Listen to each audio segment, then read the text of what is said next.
Hello. जय हिंद। नमस्कार। कैसे हैं आप सब? आई होप सब अच्छे होंगे, तैयारी अच्छी चल रही होगी। फॉर्म फिल हो गया होगा। एनटीपीसी का जिसका फॉर्म नहीं फिल हुआ है, एनटीपीसी की डेट बढ़ गई है। एनटीपीसी की अब लास्ट डेट 20 अक्टूबर हो गई है ग्रेजुएट लेवल की, और 12th लेवल की 27 अक्टूबर हो गई है। तैयारी अच्छे से चल रही होगी आप लोगों की। अगर आप लोग नए हैं हमारे चैनल पे तो हमारे चैनल को सब्सक्राइब करें, शेयर करें और लाइक करें। समय बर्बाद ना करते हुए आज हम लोग स्टैटिक जीके पढ़ेंगे विश्लेषण के साथ। स्टैटिक जीके करंट से अपडेट करके पढ़ेंगे, क्योंकि एनटीपीसी में स्टैटिक जीके का सबसे बड़ा रोल होता है। लगभग प्री में 40 क्वेश्चन में, जीएस के 40 क्वेश्चन में 20 से 25 क्वेश्चन स्टैटिक जीके से ही आता है। तो शुरू करते हैं हम लोग अपना पहला क्वेश्चन। पहला क्वेश्चन हमारा है कि इलाहाबाद इलाहाबाद स्तंभ, जो इलाहाबाद स्तंभ शिलालेख था, निम्नलिखित में से किस गुप्त शासक से संबंधित था? तो जो इलाहाबाद का स्तंभ शिलालेख बना था वो किससे संबंधित था? वो संबंधित था समुद्रगुप्त से। किससे? समुद्रगुप्त से। इनको भारत का नेपोलियन भी कहा जाता था। समुद्रगुप्त के बारे में थोड़ा बहुत जानते हैं। इनको भारत का नेपोलियन भी कहा जाता था। और जो ये शिलालेख था इसको और किस नाम से जानते थे? ये जो शिलालेख था इसको प्रयाग प्रशस्ति के नाम से जाना जाता था। प्रयाग प्रशस्ति। ठीक है, प्रयाग प्रशस्ति। इसको प्रयाग प्रशस्ति के नाम से भी जाना जाता था। ठीक है। इसकी जो रचना थी वो किसने की थी? इसकी रचना हरिसेन ने की थी। किसने? हरिसेन। ठीक है, इसकी रचना हरिसेन ने की थी। ठीक। और समुद्रगुप्त का शासन कब से कब तक था? 335 से 380 तक। क्या? 335 से 380 तक। ठीक। ये कुमार देवी के पुत्र थे, जो लिच्छवी राजकुमारी कुमार देवी के पुत्र थे। ठीक। ये रहा समुद्रगुप्त के बारे में। तो प्रयाग जो इलाहाबाद स्तंभ था इसको प्रयाग प्रशस्ति भी कहा जाता था। ये किससे संबंधित था? ये समुद्रगुप्त से संबंधित था। चलिए अपने अगले क्वेश्चन पे चलते हैं। अगला क्वेश्चन हमारा है कि मेघदूत मेघदूत काव्य किसकी रचना है? तो मेघदूत की रचनाकार कौन है? मेघदूत के रचनाकार महाकवि कालिदास थे। ठीक है। इनको हिंदी का शेक्सपियर भी कहा जाता था। हिंदी का शेक्सपियर भी कहा जाता था। कालिदास जी की और महत्वपूर्ण रचनाएं देखते हैं जो आती हैं एग्जाम में। इनकी एक रचना और आती है, कुमार संभव। कौन? कुमार संभव। ये इनकी एग्जाम में बहुत आती है, संभव। ठीक है, कुमार संभव। ये रचना कालिदास जी की है। कालिदास जी की मेघदूत और कुमार संभव है। ठीक। बाणभट्ट की क्या क्या आती है? बाणभट्ट की एक आती है हर्षचरित, मोस्ट इंपॉर्टेंट, हर्षचरित। ठीक है, हर्षचरित ये बहुत आती है। और एक कादंबरी। क्या? हर्षचरित और कादंबरी। ये लगभग सारे एग्जाम के किसी ना किसी शिफ्ट में आ ही जाता है, हर्षचरित और कादंबरी। ये किसकी रचना है? बाणभट्ट की रचना है। और कौन है? अमर सिंह जी। अमर सिंह की क्या रचना है? इनके नाम, इनकी रचना इनके नाम से रिलेटेड है, अमर कोश। कौन? अमर कोश। ठीक, अमर कोश। चलिए अगले क्वेश्चन पे चलते हैं अपना। अगला क्वेश्चन हमारा है कि मुगल साम्राज्य के शासकों का सही क्रम बताइए। तो जो मुगल साम्राज्य के शासक आए उनका सही क्रम क्या हुआ? उनका सही क्रम हुआ, सबसे पहले कौन आया? सबसे पहले बाबर आया। ठीक। उसके बाद कौन आया? उसके बाद हुमायूं आया। हुमायूं के बाद अकबर आया। अकबर के बाद जहांगीर आया। जहांगीर के बाद शाहजहां आया। शाहजहां के बाद औरंगजेब। औरंगजेब के बाद बहादुर शाह। ठीक। ये क्या था? ये मुगल का सही क्रम था। क्या था? बाबर, हुमायूं, अकबर, जहांगीर और शाहजहां। ये उनका सही क्रम था।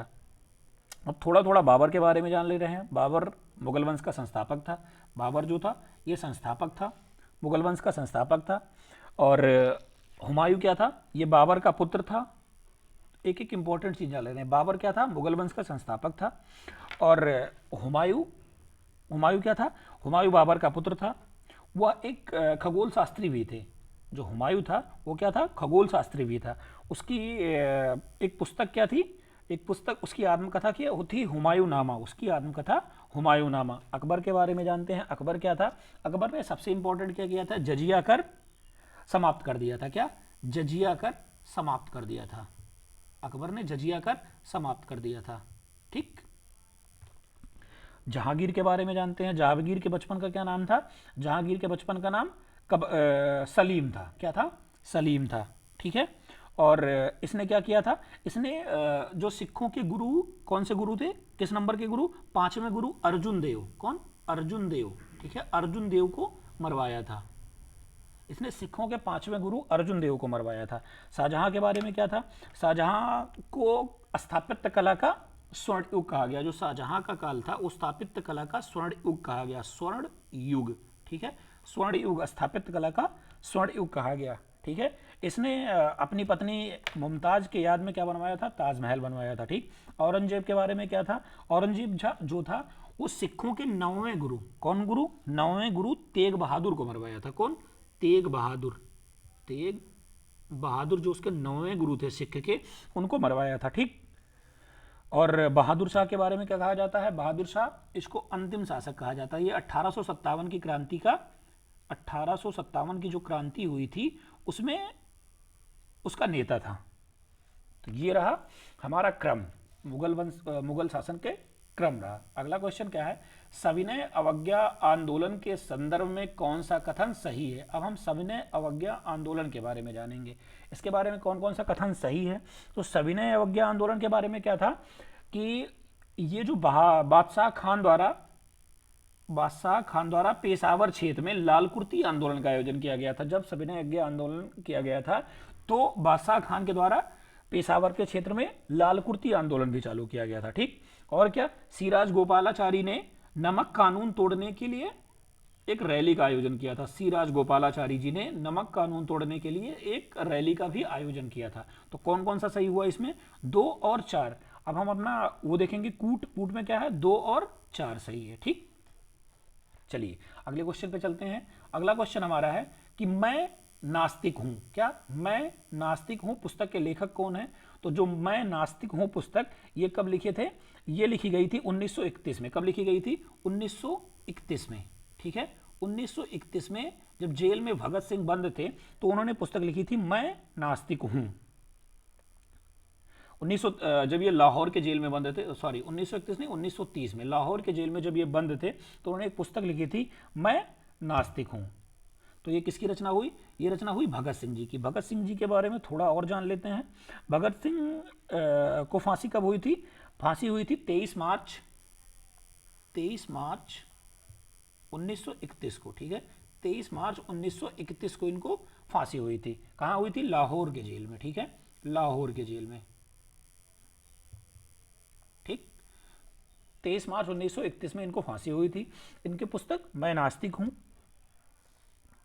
चलिए अगले क्वेश्चन पे चलते हैं अपना। अगला क्वेश्चन क्या है? निम्नलिखित कौन सा सही सुमेलित है? तो ये 3 जो व्यवस्थाएं थी, बंदोबस्त थे, ये काफी ज्यादा एग्जाम में पूछे जाते हैं। तो अस्थाई बंदोबस्त के जनक कौन थे? अस्थाई बंदोबस्त के जनक कौन थे? Lord Cornwallis. कौन? Lord Cornwallis. ये कौन थे? अस्थाई बंदोबस्त के जनक थे। रैयतवाड़ी बंदोबस्त के जनक कौन थे?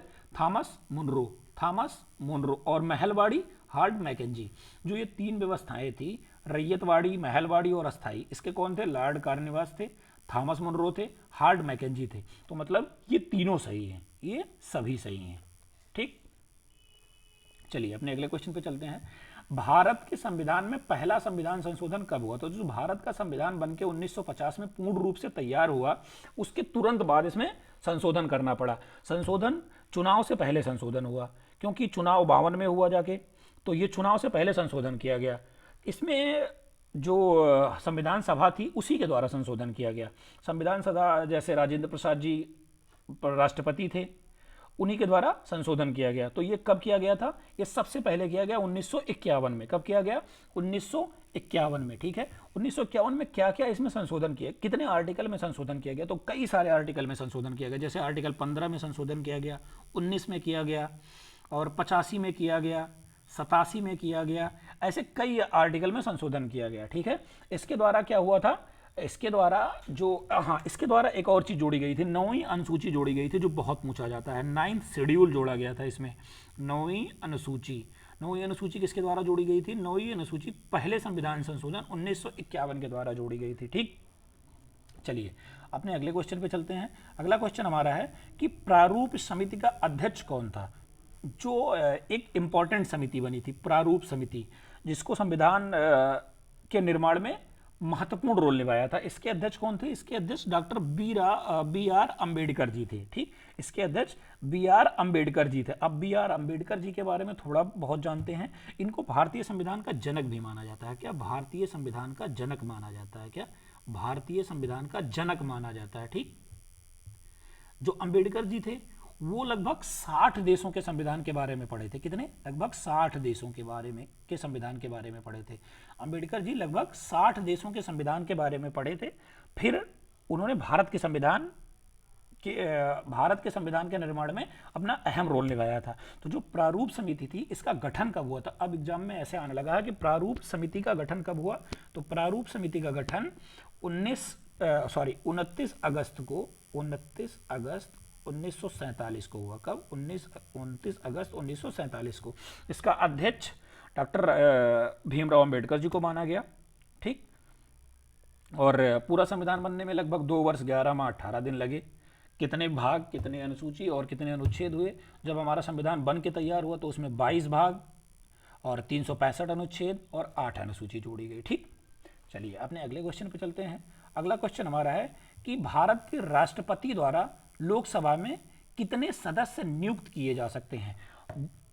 यह क्वेश्चन पहले जब था तो इसमें कितने सदस्य नियुक्त किए जाते थे? इसमें पहले 2 सदस्य नियुक्त किए जाते थे। कितने? 2 सदस्य। जो एंग्लो इंडियन होते थे उनको राष्ट्रपति मनोनीत कर देता था, लेकिन ये अब खत्म कर दिया गया। जनवरी 2020 से इसको एंग्लो इंडियन को खत्म कर दिया गया। अब कितने सदस्य को नियुक्त करता है? अब 0 सदस्य को नियुक्त करता है। अब सब लोकसभा में कितनी सीटें हैं? अब लोकसभा में 543 सीटें हैं। कितनी? 543 सीटों पे चुनाव होता है। ठीक, टोटल कितनी सीटें हैं? 550।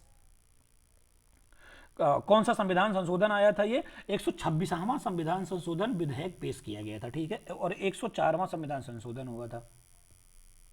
ठीक, चलिए अपने अगले क्वेश्चन पे चलते हैं। अगला क्वेश्चन हमारा है भारत की राष्ट्रीय आय की गणना कौन करता है। ये क्वेश्चन मोस्ट इंपॉर्टेंट है, ये बहुत बार आया है कि राष्ट्रीय आय की गणना कौन करता है। तो राष्ट्रीय आय की गणना कौन करता है? राष्ट्रीय सांख्यिकी कार्यालय, NSO। जो NSO है यही भारतीय राष्ट्रीय आय की गणना करता है। ठीक है, चलिए अपने अगले क्वेश्चन पे चलते हैं। अगला क्वेश्चन हमारा है सकल उत्पाद आय में शामिल है। तो सकल उत्पाद आय निकालने के लिए हम लोग क्या क्या करते हैं? सकल उत्पाद आय निकालने के लिए पहले घरेलू और विदेशी दोनों उत्पादों के द्वारा सकल राष्ट्रीय आय निकाली जाती है। ठीक है, सकल राष्ट्रीय आय दोनों उत्पादों को मिला के निकाली जाती है। जैसे GDP प्लस विदेश निवेश के द्वारा क्या करते हैं हम लोग? सकल राष्ट्रीय आय निकालते हैं। चलिए अपने अगले क्वेश्चन पे चलते हैं। अगला क्वेश्चन हमारा है कि छोलिया जो नृत्य है, क्या छोलिया नृत्य किस राज्य से संबंधित है? तो छोलिया नृत्य किससे संबंधित है? ये पहले उत्तर प्रदेश से संबंधित था, लेकिन जब उत्तराखंड अलग हुआ तो अब ये कहाँ से हो गया? ये उत्तराखंड से हो गया। छोलिया नृत्य उत्तराखंड से। हम जितने ऑप्शन हैं उनके एक एक इंपॉर्टेंट डांस देख ले रहे हैं। जैसे राजस्थान का क्या फेमस है? राजस्थान का फेमस है घूमर। क्या? घूमर। ठीक है, और हरियाणा का क्या फेमस है? हरियाणा का फेमस है डफ। एक डफ डांस है, वो कहाँ का फेमस है? वो हरियाणा का फेमस है। हिमाचल प्रदेश का क्या है? डंडरास। ठीक है, छोलिया उत्तराखंड का। चलिए अपने अगले क्वेश्चन पे चलते हैं। अगला क्वेश्चन है पंडित भीमसेन जोशी किस सांस्कृतिक परंपरा से जुड़े थे? तो जो पंडित भीमसेन जोशी थे वो किस संस्था थे? वो हिंदुस्तानी संस्था से जुड़े थे। अब पंडित भीमसेन जोशी के बारे में थोड़ा बहुत जानते हैं। भीमसेन जोशी कब से कब तक थे? 4 फरवरी 1922 से लेके 24 जनवरी 2011 तक। ठीक है, इनका जन्म हुआ था और इनकी मृत्यु हुई। और इनको 2008 में भारत के सबसे बड़े पुरस्कार भारत रत्न से सम्मानित किया गया। क्या? 2008 में भारत रत्न। ठीक है, 2008 में भारत रत्न से सम्मानित किया गया। ठीक है, चलिए अपने अगले क्वेश्चन पे चलते हैं। अगला क्वेश्चन हमारा है बुल्गारिया की राजधानी कौन सी है? तो बुल्गारिया की राजधानी क्या है? बुल्गारिया की राजधानी क्या है? सोफिया। क्या? बुल्गारिया की राजधानी सोफिया है। क्या है? बुल्गारिया की राजधानी सोफिया है। और जो इसमें है उनके बारे में जानते हैं, उनकी ये किसकी किसकी राजधानी है? तो ब्रिजटाउन किसकी राजधानी है? ब्रिजटाउन राजधानी है बारबोडास की। किसकी? बारबोडास की। ठीक है, बारबोडास की राजधानी क्या है? बारबोडास की राजधानी ब्रिजटाउन है। ठीक। और जगरेब किसकी राजधानी है? जगरेब क्रोशिया की राजधानी है। किसकी? क्रोशिया। क्रोशिया, ये क्रोशिया की राजधानी है। मिन्स्क मिन्स्क किसकी राजधानी है? मिन्स्क की राजधानी है बेलारूस की। किसकी? बेलारूस। ठीक है, बेलारूस की राजधानी है। सोफिया बुल्गारिया की। ठीक है, चलिए अपने अगले क्वेश्चन पे चलते हैं। अगला क्वेश्चन हमारा है ओलंपिक के जो प्रतीक है, ओलंपिक का जो प्रतीक चिन्ह है उसमें कितने गोले हैं और ये गोले किसको दर्शाते हैं? तो ओलंपिक के प्रतीक में 5 छल्ले हैं। क्या? 5 छल्ले हैं। वो किसको दर्शाते हैं? वो पांचों महाद्वीप को दर्शाते हैं।